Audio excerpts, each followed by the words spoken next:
And our first story relates to events occurring right here. St Leonard's Hospital. A hospital run by monks. And one of the monks was a chap by the name of Jusindus. And he was a black monk, so Benedictine, and he was a novice. So he was a monk under instruction. And he was well liked, great big jovial giant chap he was. Everybody liked him. But the trouble was he was easily led. And one day, unfortunately, he made his way out of the confines of the abbey into the city, and of course fell into temptation. He ended up having one drink. That one drink turned to many. Before he knew it, he was blind drunk, unused to wine was his excuse. He was brought back to the abbey, dumped at the doors of the hospital, and unfortunately the abbot here took a very dim view to his activities. He was hauled up on a charge in front of the abbot. He was found guilty, and his sentence was particularly harsh. He was to be walled up inside the hospital basement down here and left to die. It's said that the monks that were walling him up were almost in tears. They felt so sorry for Jusindus, but of course had to follow orders. So when the final stone went into the wall, Jusindus could only reflect on his terrible misfortune. He leant against the wall, and as he did, this giant bulk of a man, the wall gave way, and he fell out through the other side into the gardens in St Mary's Abbey, the neighbouring abbey next door.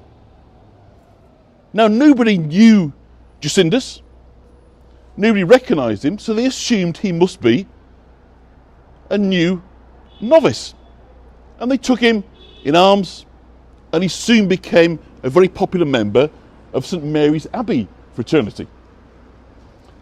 Unfortunately, they gave him a job. The job they gave him was that of a cellarer. They put him in charge of the wine. And perhaps not altogether surprisingly, inevitably it happened again. He went out and he got storming drunk on the wine. Again, he was pulled up in front of the abbot. Again, the sentence was passed. Incredibly, a second time, he was walled up alive. And for a second time, believe it or not, he leant on the wall and fell through back into St Leonard's Hospital. Now, this was in the sight of two monks whose hearts pretty much stopped because they thought Jusindus was dead. And by the queerest turn of fate, it just so happened that the abbot of St Leonard's Hospital had died that very day. So the message was clear. God had sent Jusindus to be the abbot of St Mary's, and he becomes an abbot here for the next 30 years. Everything I tell you, bizarrely, is a matter of historical record.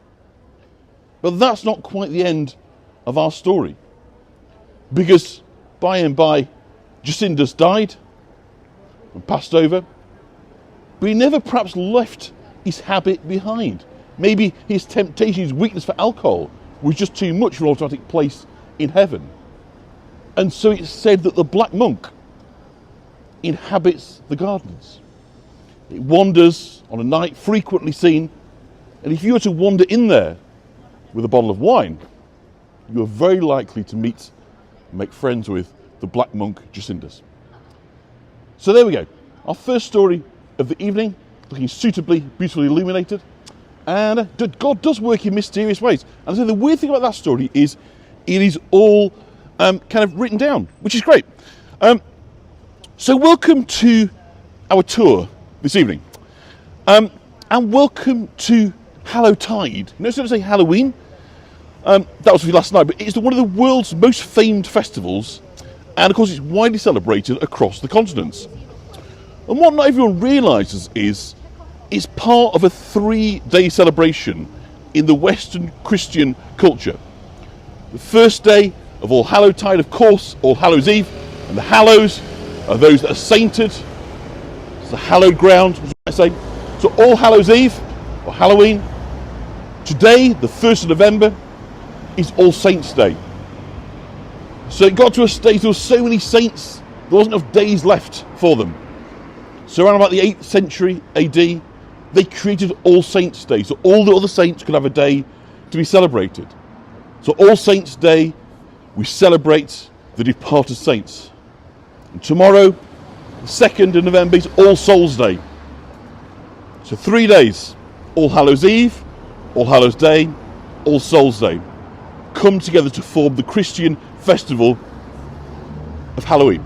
But of course, it's not quite that simple.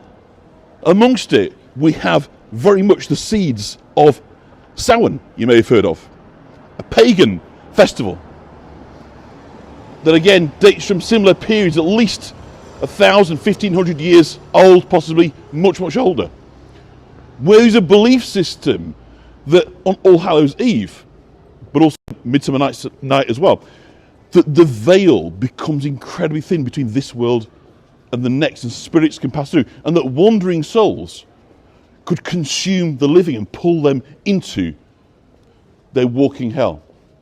So it became the custom to disguise oneself as the walking ghouls. So a bit like in a zombie film where hopefully they'll walk past you. This being the idea, we believe this is the origination of dressing up for Halloween, to evade the possibility of our souls being sucked out to feed the lost souls of Samhain. So Halloween's a unique kind of combination of both Western Christian culture but also pagan, and the two sit happily side by side.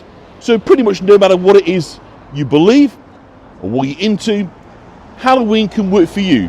It has a sufficient, bit like Christmas, whatever you need it to be, that's what it's going to be. But it's said that some souls, some lost souls, kind of stay in our realm forever alongside us. And tonight we're going to hear some of the stories of the souls that for whatever reason have got stuck. So our next destination here is King's Manor. Last year it was shrouded in darkness. Tonight it's beautifully bathed in light, so it's looking radiant. And King's Manor, there's a couple of stories. I'll tell you the long one in a minute, but the first one, just an intro story. This was the headquarters of the Royalist forces in the English Civil War in the middle of the 17th century. As we come in, you'll see the crest of King Charles I, beautifully laid out in gold work above the door. And the parliamentarian forces sprung a surprise attack here on Trinity Sunday in 1644. How's that looking for an image? And they burst their way through St Mary's Abbey, through the tower. But then they met fierce resistance, and there was a pitched battle in this area here. And actually the Royalist forces repelled them. And there was a lot of injuries as the parliamentarian forces pulled back. They left behind a lot of dead and injured. Now it was the culture to ensure that all combatants, no matter what side, received medical treatment. That was part of the code of chivalry, going all the way back to the medieval period. I guess the difference was that the 17th century war was really the first time that muskets and ordnance were used, explosions and so forth. So the degree of injury was something that hadn't really been seen on this scale until now. And you can imagine people are being operated on without any form of anaesthetic. The screaming, the suffering was quite atrocious. And it's been said that after hours, the caretaking staff in here on the night shifts can often hear the screams, the cries and the anguish of those who lost their lives here back on Trinity Sunday in 1644. But the main story that people associate with this building, the series of buildings, is about sightings of a lady in a green Tudor dress, carrying a bunch of blood red roses. Now, she's most often seen in the new wing, built in 1900. And the accounts of this come from a cleaner that was working here in the 1970s. And she was cleaning an office one afternoon when colleagues heard her scream out, and she was discovered having fainted. When she came round, she explained the reason for her distress was she'd seen a lady emerge from a cupboard. And that lady had walked right through her. Imagine that. So the terrified girl described the figure as wearing a green dress and carrying a bunch of blood red ribbons. Now, the sightings continued over several weeks, and on each occasion it was the same time in the afternoon. And she came to realise these red ribbons were in fact red roses. So after several sightings, a supervisor decided to stay by her side to see what she could see. And at the prescribed time, the girl cried out, "She's there! Can't you see her?" But the supervisor saw nothing, but afterwards described hearing the swishing sound of a very full skirted dress pass by her very closely. Now, soon enough, the cleaner felt, "I've had enough of this," and she left to return to her native island. And the lady has not been seen since. Now, skeptics have argued that this story is unlikely because it was in the modern part of the building. The bit you're looking at right now dates from 1900. The bit behind us, much older. So this didn't exist in Tudor times. However, more recently, a manuscript plan of the site has been discovered, showing the site of the 1900 building sits over what was clearly marked as a rose garden. Now, the Tudor figure's identity has never been established, but it's believed there are two contenders, both of whom were wives of King Henry VIII. So the first contender is Catherine Howard.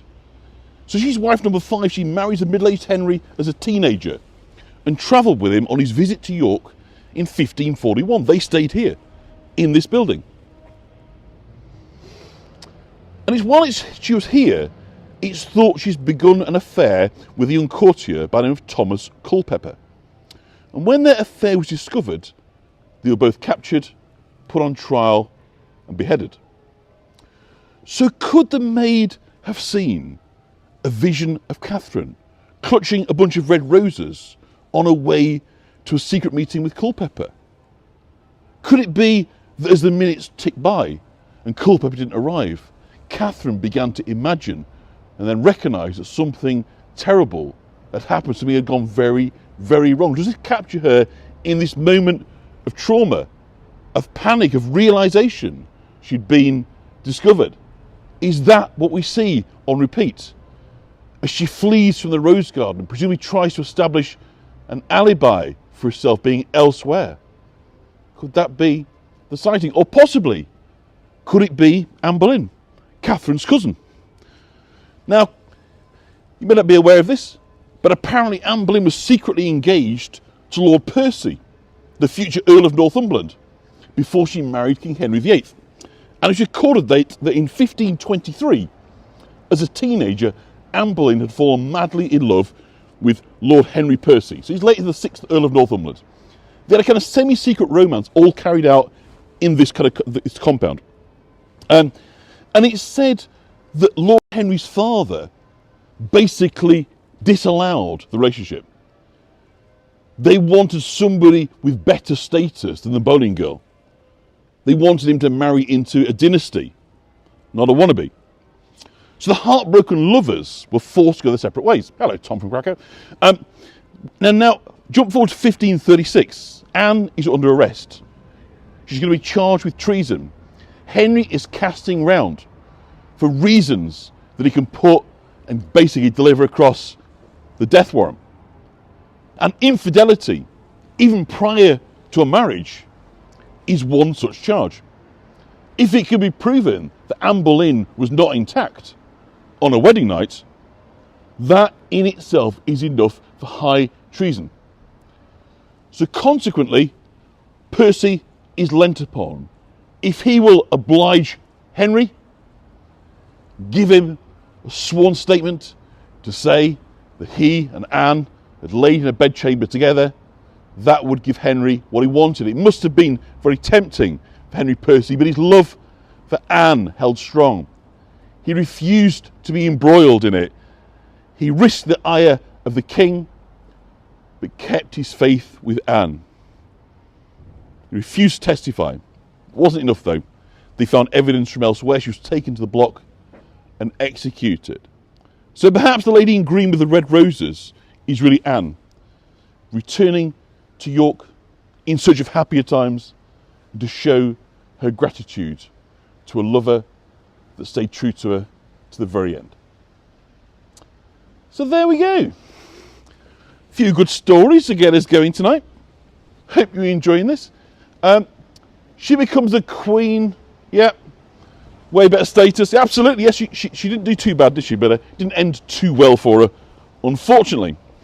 But she gave birth to a future queen, of course, though. So Elizabeth I was her daughter. So it all ended up pretty well. So let me get a sip of water, and onwards and upwards we will move on to our next story. Because unlike some places, we've got a ghost story at every corner in York. The question on this tour is not what stories can I tell you, it's which ones do I leave out. So without further ado, let us go on and talk about the Grey Lady.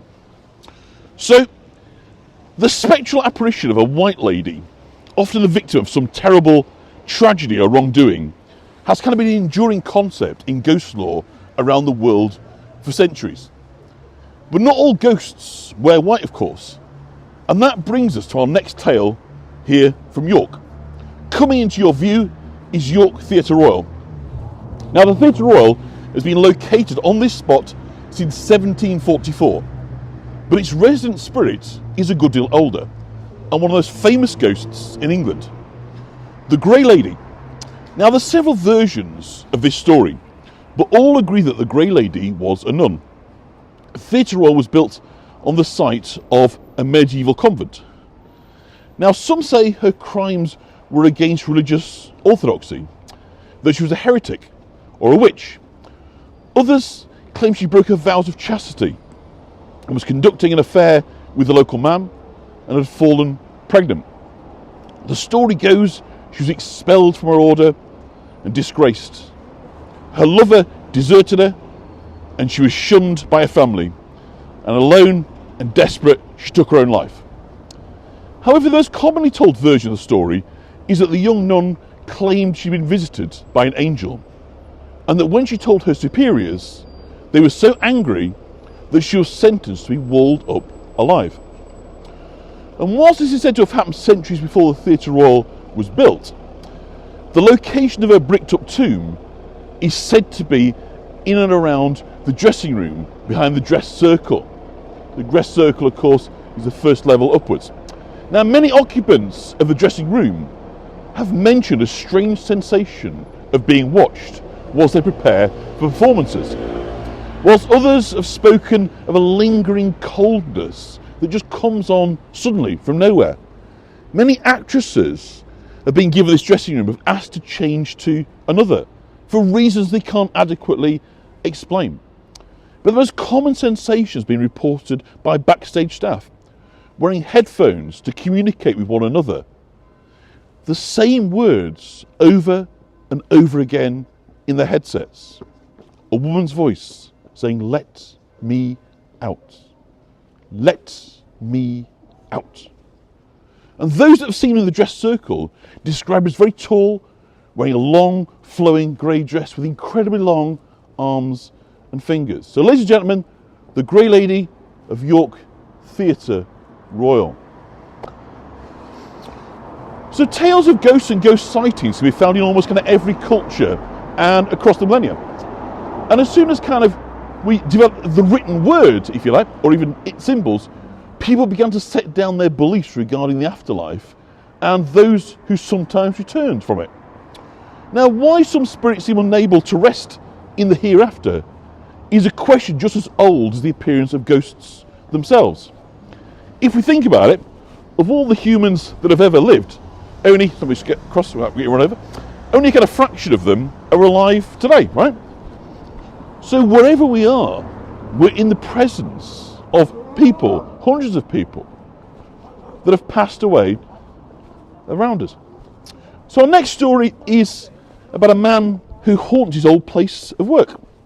It just so happens that place of work is York Minster. And so this is the story of Dean Gale. So Thomas Gale was the Dean of York Minster. And the Dean is the person who looks after the fabric of the Minster. They're responsible to look after the building. And he did so tirelessly, with devotion. He loved the Minster, and so it's his role to enhance its ancient kind of grandeur. And he always attended church services. He'd always sit in the same position inside the Minster looking up at the pulpit. Now the records state that Dean Gale sadly died on the 15th of April 1702. His cause of death is unknown, but we're told that he died precisely at 12 midnight. Now there was a great mourning amongst the community of Minster. He was well loved, and he was laid to rest in a fine tomb that is still to be seen inside the Minster to this day. Now, not long after his death, a local preacher climbed into the pulpit to deliver his sermon. But no sooner had he started than the words faltered. They stopped. This normally eloquent preacher stood rooted to the spot, his eyes fixed on a place amongst the pews in front of him. After what must seem like an eternity, he finally began his sermon. And when he came to the end and stepped down, he told a fellow priest that sitting, smiling and listening attentively was Dean Gale in his usual spot. Now since that time there has been countless sightings of Dean Gale, always in the nave. So many times the guides have been told about the nice smiling man that sits there greeting the visitors, a man who loved the Minster so much in life he cannot bear to be apart from it in his death. This is the first of our stories relating to the Minster tonight. We'll have a couple more, but let me just get a drink. Didn't excavate when they created the theatre. Probably not is the case. They probably just built it on the foundations. So there's a pub around the corner we're going to go and have a look at now. And it's shut at the moment, so it's a shame. It's a good pub called the York Arms. And this is a pub, one of the haunted pubs in York. And this one has a poltergeist. So not every ghost can be seen by humans, but we can be very aware of their presence. And the Germans, bless them, came up with a word for this, of Polten, meaning to rattle, and Geist, meaning spirit. And this pub, York, the York Arms, is notorious for the activities of a very busy poltergeist. For decades, the staff have reported experiences of doors suddenly locking, unassisted, cutlery and kitchen equipment being thrown around, and the poltergeist generally making a nuisance of itself. An old pair of bellows were once witnessed to rise up off the wall and float across the room before coming to rest on the floor. Doors have been opened and closed by unseen hands, and on one occasion opening a locked door whilst the shocked landlord was in the bath. The most recent manifestation occurred in an upstairs bedroom, where a small ornament on a windowsill seemed to levitate, seemed to fascinate the ghost. Over and over, the ornament slid up and down the length of the sill with almost hypnotic power. The casement window finally slammed shut, followed by a family portrait being sent crashing to the ground. So poltergeists are widely believed to be associated with the particular individuals who've suffered a violent death, and that in returning to Earth in poltergeist form, they are looking to exact revenge. So maybe that is the case in our next story. Turning back to the Minster, we've got a story that dates from 1879, and it relates to a Minster policeman by the name of William Gladin, who was on night duty in the Minster. Now, it's very easy for us now to kind of forget how unnaturally light our modern world is. In cities, it's never truly dark. But for much of human history, darkness has kind of been a powerful presence. with only candles and fires to drive out the black night, people were acutely sensitive to the appearance of other lights. So William Gladin sat in darkness, with only his night lamp creating any light, in the darkness, in the gloom of the Minster. Now he had the reputation of being an uncommunicative old man, lacking in imagination, but as ever he had with him his dog, who had accompanied him on his lonely vigils for many, many years. It was a cold winter night, and William was sat on a pew in the nave, when all of a sudden the dog jumped up and bolted off in the direction of the north transept. So Gladin got up with his truncheon, assuming an intruder had come in and found himself concealed. But he didn't find anybody. He crossed the nave. His attention was caught by a curious apparition near the north-west tower. It was a shaft of blue light, about the same height as a man. And it glided slowly down towards the south transept and stood transfixed as it stopped moving. For 10 solid minutes, Gladin stood staring at the apparition before the light flickered away, passing through the solid stone walls. Now at this point, Gladin noticed his dog was missing. When he discovered the animal, it was whimpering and cowering by the door, shivering in real terror. As soon as he opened the door, the dog bolted past him, and from that day onwards, the dog would never again enter the Minster. When Gladin told his story, few believed him. It was dismissed as a dream experienced by the old watchman. Gladin was a man of few words and rarely disagreed with them. Instead, he'd encouraged them to try and get the dog to enter the Minster. And of course, many tried, none succeeded. The dog knows is all that Gladin would say. So we've got a large party here, so we'll get out of their way. And a belief in the survival then of the human soul after death, by logical extension, gave rise to a long and enduring belief that the dead in various forms can return to interact with the living. Now, paranormal researchers tell us that the strain of passing through from one world to the next can create extreme wear and tear on the body, which might explain what happens in our next story. So this is a story of a series of events that happened here by the Minster during the First World War. A group of visitors were stood admiring the architecture of the Minster, and two of the group, a gentleman and a lady, had become slightly detached from the main party.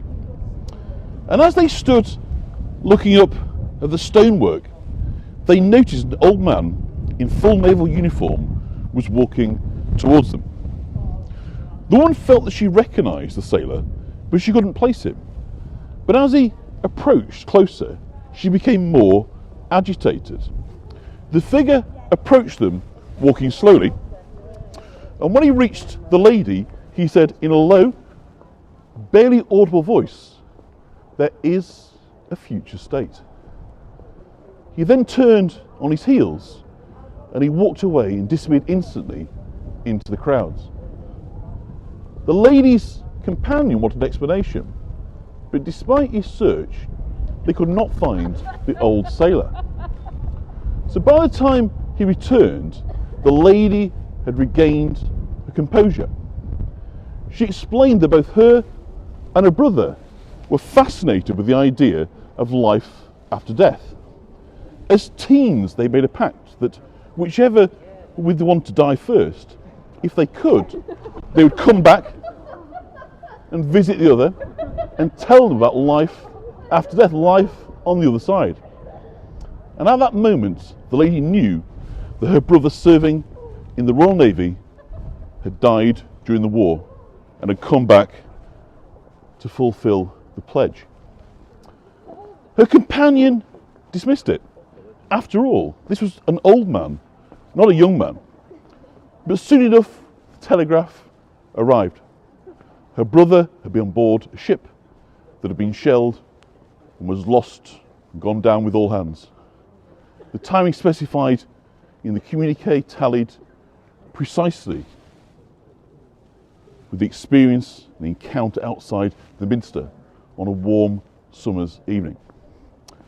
And it's believed that the effort required to make an appearance after death is so draining that a young man will appear to have aged dramatically. So again, an interesting story. Well, there you go. So there you go. That explains hopefully lethargy, why he appears as an old man. It's a strain on his body. You all right there, mate? Hi, I'm really fascinated. I'm just like YouTubing live. Oh, sorry. That's all right. Can I say hi? Yeah, you say hi to the folks. Hey, folks. Good evening. Thanks, guys. So another story about the Minster. The Minster story is coming thick and fast this evening. We've got a story now that dates from the 1960s, a bit more recent, and there's extensive work going on, as there is, of course, today, renovation work. And a woman visitor was watching the work on one of the more intricate carvings, and she suddenly noticed a rather scruffy workman wearing a hat standing beside her. "I carved that," he said. "Do you like it?" No, you carry on. And before she could reply, he vanished as quickly as he had appeared. So perhaps the stonemason had crossed the centuries to make sure that the modern craftsmen were caring for his work. I love that story. It's a really nice little one. So our next story is probably the most famous story of all of York. We're heading towards the Treasurer's house, and we're going to talk, of course, about the appearance of the soldiers. If you've not heard this story before, I do hope you enjoy it. If you've heard it before, I hope you enjoy hearing it again. So the Treasurer's house is obviously a late medieval building that was the home of the guy, it was obviously a guy, let's be honest, who was in charge of raising finance for the Minster. So of course all this building work doesn't come cheap, so it's somebody's job to do the fundraising, and that was the treasurer. And so he's given a fantastic place to live. And eventually, it had been a private house for a while. It was passed to the National Trust, our National Conservation Trust, to be sort of passed into public ownership.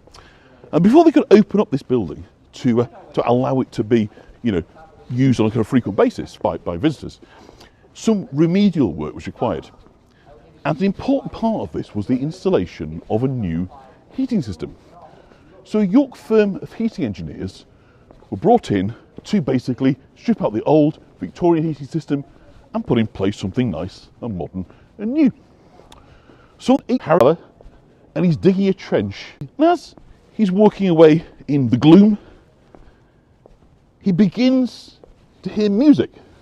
Quite distant at first, but seemingly getting louder. He assumes from the upstairs floors. He's in the cellar, don't forget. But the more he hears, the more he thinks it's not really music. It's more like a horn.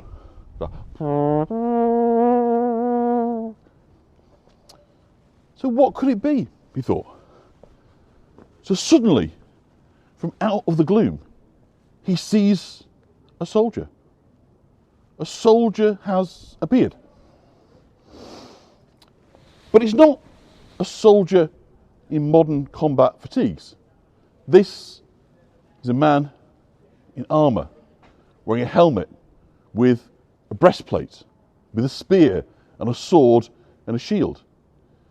He's looking, of course, at a Roman soldier. First one, then two more, some on horses.